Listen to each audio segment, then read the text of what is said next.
हो, तुम्ही माणूस तर क्षेत्र निवडताना एकतर अपघाताने एखाद्या क्षेत्रात येतो किंवा आवडीने येतो की मला एखादा माणूस अचानकच पडतो की बाबा मला मिळाली संधी मी करत गेलो.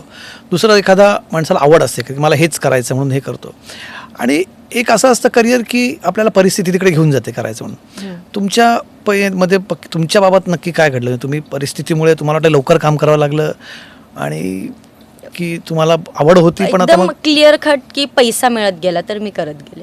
अच्छा. जे आहे ते आहे. कारण की पैसा खूप महत्वाचा होता त्यावेळेस मला. का?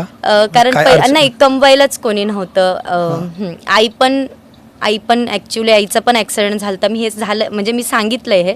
आईचा ॲक्सिडेंट झाला होता त्यावेळेस कोणीच नाही, सगळं थांबलं. मग कसं करायचं? मग आणि बाय चान्स टचवूड मला तो कार्य म्हणजे मला हे महेंद्र सरांनाही मी भेटलेले.